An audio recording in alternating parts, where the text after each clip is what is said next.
মায়ের থেকে মাসির দরদ বেশি, এই কথাটা ঠিক কি ভুল আমি বলতে পারবো না। তবে মায়ের থেকে দিদার দরদ যে একই সেটা আমি বুঝতে পারি। আগে মা ফোন করলে আমি কেমন আছি সেটা জানতে চাইতো, আর এখন মা ফোন করলে তার নাতি নাতনিরা কেমন আছে সেটা জানার পরে তারপরে আমার কথা জিজ্ঞাসা করে। তার মাঝখানে আবার জামাই আছে, সেই কথাটা বলতে ভুলে গেলাম। তো যাই হোক, নমস্কার বন্ধুরা, গুগল মানুর পরিবারের সকলকে অনেক অনেক স্বাগত জানাই। আজ রবিবার, এখন বাজে সকাল 8টা। ঘুম থেকে উঠেই আগে ঠাকুরের জল, ঘরের জল তুলে নিয়েছি। ঘর ঝাড় দেওয়া তো হয়ে গেছে, কিন্তু বাসনগুলো মাজা হয়নি। যেহেতু আজ রবিবার, তাই হচ্ছে কি যে মেয়ের পড়া থাকে, প্রত্যেক রবিবারেই যেন মেয়ের পড়া থাকে সকালের দিকে। আর সকালবেলা আমার তাড়াহুড়ো লেগে যায়, কারণ ও খেয়ে যায়। একটু অন্য দিন কী হয়, একটু 10টা বাজলে অসুবিধা হয় না, কিন্তু 9টার মধ্যে আমাকে খাবার করে দিতেই হবে। তাই মেয়ের তরকারি কাটতে বসে গেছি। ওদিকে গুগল উঠে কিন্তু কোনো কান্নাকাটি করছে না, চুপচাপ বসে আছে কাউকে দেখতে না পেয়ে। তারপরে আমাকে দেখে একটুখানি হেসেছিল।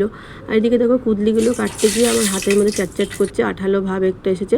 তো কুদলি এই প্রথম আমি রান্না করব, এর আগে কখনো রান্না করিনি। সর্বপ্রথম আমি বড়মার বাড়িতে খেয়েছি, তারপর নমার ঘরে খেয়েছি। নমা পেঁয়াজ দিয়ে করেছিল, বড়মা পেঁয়াজ দিয়ে করেনি, এমনি করেছিল, কিন্তু আমার কারোরটাই ভালো লাগেনি। গত বছর মা রান্না করেছিল, ওটা খেতে এত ভালো লেগেছিল। সাধারণভাবে মানে শুধু ভাজা করেছিল, আমি সেই রকমভাবেই করবো, তবে জানি না মার মতো হবে কিনা। আর কুদলিগুলো এনেছে অনেক দিন হয়ে গেল, 3-4 দিন হয়ে গেল। তো আমার বর বলছে কি যে কি ও কুদলিগুলো এবার গাছ বেরিয়ে যাবে। আমি যে না, তোমার গাছ হতে দেবো না, আমি তোমাকে ভাজা করে খাইয়েই দেবো। আসলে কুদলি কখনো আনিনি, তাই আমার ঘরে কখনো রান্না হয়নি। তো আমার মেয়ে গত বছর খেয়ে বলেছিল, ও মা দেখেছো দিদুন কত সুন্দর কুদলি রান্না করেছে, আর তুমি কোনোদিন রান্না করো না কেন? আমি তো বাবা নিয়ে আসে না তাই। তবে ওর বাবা নিয়ে এসেছে এই কারণেই, কারণ আমাদের বাড়িতে জেঠু কাকুদের সবার প্রায় সুগার ধরা পড়েছে। তো জেঠুরও সুগার ছিল, তো জেঠুর সুগারের জন্য কুদলি নাকি খেত, কুদলি খাওয়া খুব ভালো, আর প্রেশারের জন্যও ভালো। তোর বাবার প্রেশারটা যেহেতু এখন ধরা পড়েছে, এবার সুগার আগের থেকে যাতে না হয় তার জন্যই না কুদলি খাচ্ছে। আমি যে বাহ, বেশ হয়েছে তো তোমার, মানে শরীরের প্রতি যত্ন নিচ্ছ। তখন বলছে আর কি করব, শাশুড়ি মা আর নিজের মা যে আমাকে ভালোবেসে দুটো রোগ দিয়েছে, এক প্রেশার এক গ্যাস। এই দুটো আমার মায়েরও আছে, আমার শাশুড়ি মায়েরও ছিল। তাই বলছে দুজনে মিলেই তো আমাকে এই গ্যাসের আর প্রেশারের রোগটা দিচ্ছে, তাই আগে থেকে তো সুস্থ থাকতে হবে, নাহলে ছেলে মেয়ে তো অনাথ হয়ে যাবে। আমাকে এই বলছে। আমি যে ছেলে মেয়ে অনাথ হবে, আমি অনাথ হব না। আর এই কথা একদমই বলবে না, এগুলো শুনতে ভালো লাগে না। একটা নারীর জীবনে তার বাবা মার থেকেও তার স্বামী কিন্তু পরম বন্ধু, আর তাকে সব কিছু বলা যায়। তার যদি কিছু হয় বা কোনো খারাপ কথা শোনা যায়, তাহলে কি ভালো লাগে? সে হচ্ছে জীবনসঙ্গী, শেষ জীবন পর্যন্ত তার সঙ্গেই চলতে হবে, কিন্তু বাবা মা শেষ জীবন পর্যন্ত থাকবে না কি, তাই তো? আর জানো তো, আমি আমার বরকে বলেছি তুমি যেরকম আগে হাসি খুশিভাবে থাকতে, সবাইকে হাসাতে চনমনে ছিলে, ঠিক সেই রকম হয়ে যাও তো। আর জানো তো, ও খুব হাসি খুশি ছিল, সকলকে হাসাতো, সবার সঙ্গে আর কি আড্ডা মারতো। এখন যেন কেমন হয়ে গেছে, জানি না কেন এরকম ওর পরিবর্তনটা হয়ে গেল, আমি বুঝতে পারি না। আমি চাই যে ও আগের মতো যেন থাকে। তো এদিকে বাসনগুলো মেজে নিচ্ছি, আর হলুদ কৌটোর মধ্যে ঢেলে নিয়েছি, কারণ হলুদটা বাড়ন্ত ছিল। মেয়েকে বললাম দোকান থেকে এনে দে, দোকান থেকে এনে দিয়েছে। আর যখন আমি কুদলিটা রান্না করি তখন ও লোলোর থেকে এনে দিয়েছিল। তার মানে হলুদ কিন্তু বিনা পয়সায় নিতে নেই, একটা টাকা দিতে হয় বা হলুদ ফেরত দিতে হয়। তবে ও ফেরত দিয়ে দিয়েছে, মেয়ে কৌটো ঢালার পরে দিয়ে এসেছে। আর এদিকে দেখো, আমি কুদলিগুলো ভাজা হয়ে গেছে, ভাত হয়ে গেছে, কিন্তু মেয়ে টাইম মতো খেতে পারিনি, তাই ছোট্ট আমার ঘর থেকে ভাত এনে দিয়েছি। দিয়ে ওই ভাতগুলো গরম করে দিয়েছি, কালকে একটু আলুর দম ছিল সেই দিয়ে খেয়ে গেছে। এদিকে আমরাও একটু এই যে ছেলেকে আম মাখিয়ে ভাত খাওয়াচ্ছে, ওর বাবাকে তো কুদলি ভাজা আর হচ্ছে কি যে ডাল ছিল কালকার, আর ডিম শুদ্ধ দিয়েছি তাই দিয়ে খাচ্ছে। তবে কুদলি ভাজাটা নাকি খুব ভালো লেগেছে, বলছে তোমার মা কেমন করেছিল আমি জানি না, কিন্তু খুব ভালো লাগলো খেতে। তারপরে আমি এই যে খেতে বসে গেলাম, সত্যি খুব ভালো হয়েছে, মায়ের মতো করেই হয়েছে। তবে কী বলতো, নুন মাখিয়ে রাখলে আমার মনে হয় একটু ভালো হতো, তাড়াতাড়ি হতো, অনেকটা সময় লেগেছে কুদলি ভাজতে। আর এদিকে আমি একটু বেরোচ্ছি, গুগল নিচে বাবার সঙ্গে খেলছে, বাবা কাজ করছে, ও খেলছে, কিন্তু আমি ওকে লুকিয়ে আমাকে যেতে হবে একটা কাস্টমারের বাড়িতে। এখন প্রায় 11টা বাজে, কি রোদ উঠেছে, গরমে থাকা যাচ্ছে না। এদিকে আমার একটু হালকা ঠান্ডাও লেগেছে। তারপর বাড়ি চলে এসেছি, আসার পরে দেখো সবজিগুলো ঢেলে নিচ্ছি। আর প্রত্যেকটা ঝুড়ি কিন্তু গুগল দেখো বসে এর উপরে বসে বসে ফাটিয়ে দিয়েছে, মানে এর মধ্যে আর কিছু রাখা যাবে না। তো ঝুড়ি যদি আসে 10 টাকা 20 টাকার আসলে কিনবো, তো কেনাও হচ্ছে না, আসছে না বলে। তো আমি সবজিগুলো একটু ঢেলে নিলাম, কারণ প্লাস্টিকের মধ্যে ছিল, দেখি ঘাম হয়েছে, এগুলো একটু শুকালে ফ্রিজে ঢুকিয়ে রাখবো আবার। তো রসুন এনেছে, এবার আদা না আনে না। আসলে মানুষ কি বলো তো, অভ্যাসের দ্বার। এতদিন ধরে প্রত্যেক রবিবার হলে মাংস টাংস আনলে আর কি আদা নিয়ে আসে, তো আদা সেইভাবেই নিয়ে চলে এসছে। ও জানেই না যে এখন আমার মানে ভুলেই গেছে যে আদা খেতে পারবো না। তো আমি যে আদা নিয়ে এসছে, বলছে একটু দাও, মাংস একদিন খাই, কিছু হবে না। তো আমি ঠিক আছে। এদিকে দেখো আবার নিয়ে এসছে ঘ্যাটকল পাতা, তো এগুলো একেবারে সরু সরু কচি একদম। তো বলছে চিংড়ি মাছ পেয়েছিলাম, নিয়ে আসবে বলেছিলাম, তুমি শুধু বললে তাই। আমি চিংড়ি মাছ আনবে, পাগল নাকি? তোমার পেটটা ব্যথা করে, তারপর তোমার শরীর ভালো না, আমারও তাই। তো চিংড়ি মাছ আর মাংস একদিনে আমরা আমরা সব খেতে পারবো না, যারা খেতে পারে খারুক, আমরাও তো পেটুক না। তার জন্য দেখো আর আনিনি। তাই বলছে ঠিক আছে 2 দিন পরেই রান্না করো, যেহেতু কালকেও খাবো না চিংড়ি, আজকে মাংস খাবো, তাই কালকে আর চিংড়ি মাছ খাবো না, তা পরশু দিনকে যদি আনে তাহলে খাবো। দেখেছো কীরকম সরু সরু। আর কুদলিগুলো ভাজার আগে কিন্তু আমি মাকে ফোন করে, মানে আমি করিনি, মেয়ে ফোন করে বলেছিল তোমার মেয়েকে একটু শিখিয়ে দাও দিদুন কীভাবে কুদলি ভাজতে হয়। তো মা বলে দিচ্ছিলো, আমি সেইভাবে করেছি। আর এদিকে দেখো গোগুলের জন্য একটু স্যুপ করবো, কারণ হচ্ছে গোগুল না ওই মাংস ঝোল করলে খেতে চায় না, আর আমি একটু বেশি করে স্যুপ করবো যাতে সন্ধ্যাবেলায় মেয়েও খেতে পারে।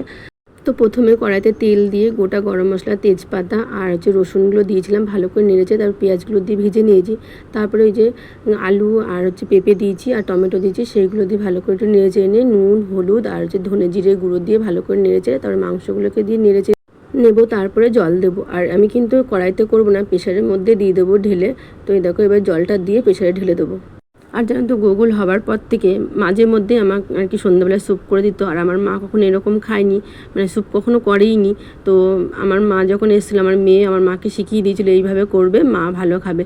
তা সত্যি মা করে দিত, আমি রুটি দিয়ে খেতাম। এখন সেরকম একটা হয় না, আর গোকুলের জন্য হলেও আমি সেটা খাই না, গোকুলকেই খেতে দিই। তবে আজকে মেয়ে আর কি খাবে, এটা খুব ভালো লাগে। তবে ছোটো মা যেটা করে আমার বেশি ভালো লাগে, এটা জানি না ছোটো মার মতো হবে কি না। তো এইদিকে দেখো এই যে আমটা দেখতে পাচ্ছ, ওটা হচ্ছে ছোটো মাদের যে ছাদে গেলে দেখা যায় না আম গাছটা, দেখাতাম ওই গাছের আম। তো কাকু দিয়েছে, আমার শ্বশুরকে কটা দিয়েছে জানি না, আমাদেরকে একটা দিয়েছে, আর ওদিকে নমা প্রসাদ দিয়েছে, যেহেতু আজকে পূর্ণিমা তাই যে সিন্নি দিতে হয় আমাদের গুরুদেবকে, তাই সিন্নি দিয়েছে।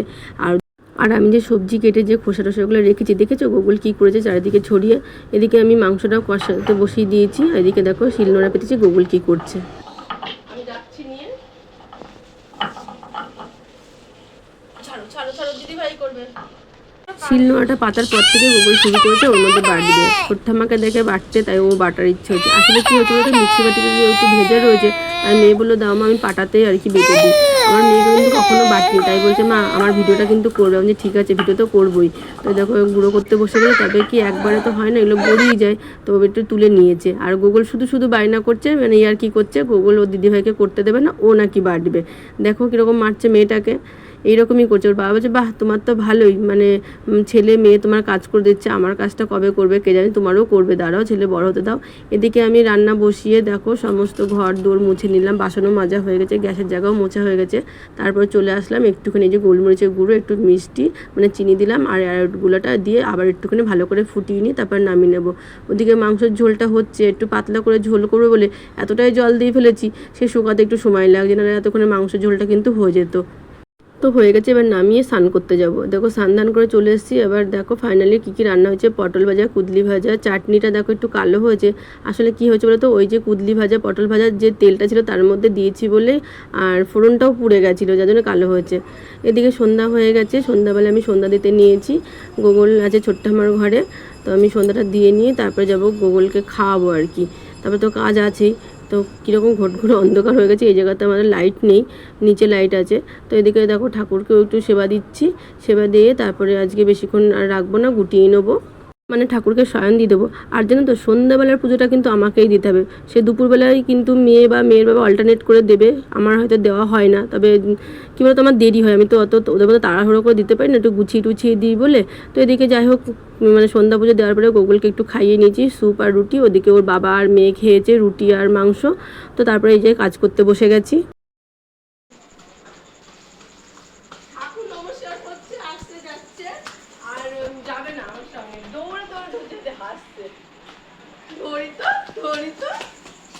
যাবি না,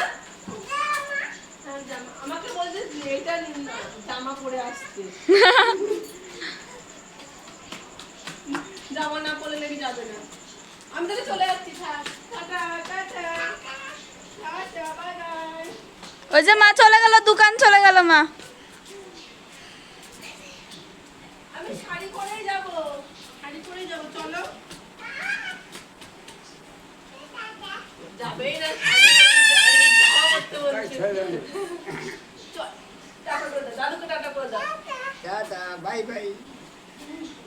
তো আমরা গেছিলাম দোকানে, পাশের দোকান থেকে ফোন করেছিল যে বৌদি এসে একটু অল্টারের জিনিসগুলো নিয়ে যাও না, তাই নিয়ে চলে এসেছি। আসার পরে এইগুলো সেলাই করতে করতে চলে গেছিলাম, তো ফেলে রেখেছিলাম, সেগুলো এসে ভাঁজ করে নিচ্ছি।